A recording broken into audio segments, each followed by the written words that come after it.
Last year, Apple introduced a Swift charts framework, which you can use to build completely customizable charts of all different types, sizes, and styles. And this year, they introduced a new way to allow you to have interactive charts. Let's explore how that works in today's video. I have prepared a type called daily views here, which just has a date and an integer representing the amount of views my channel got on that date.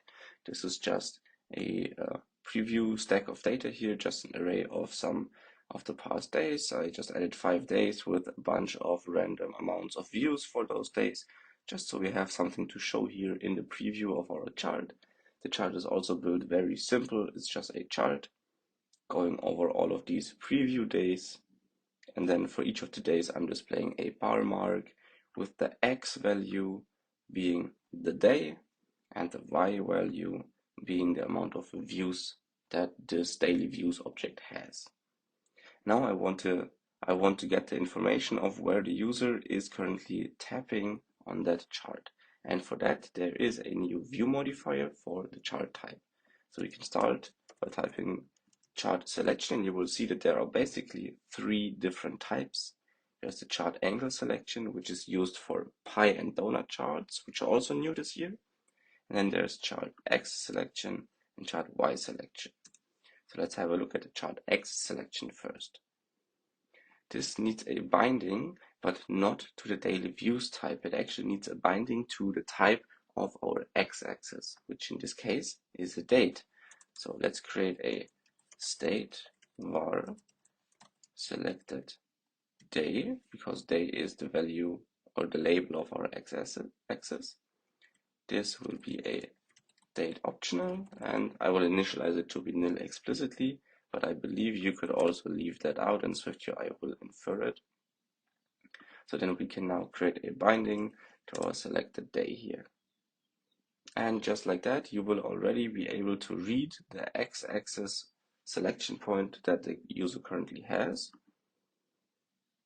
So let's make sure this actually builds, and the build succeeded. Okay, so that was just a cached error message there.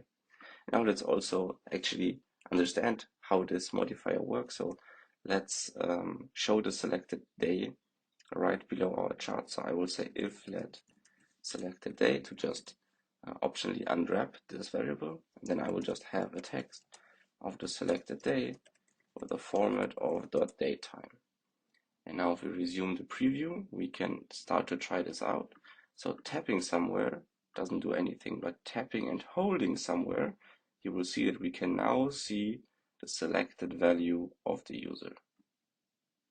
Now we can do the exact same thing for .chart Y selection. And in here we need a binding to the type of our Y-axis, which is day.views, which is an integer. So let's create an add state var selected views. This will be an optional integer, and we can bind to that again. And then let's also create one of these little debugging things down here. So let's unwrap the selected views.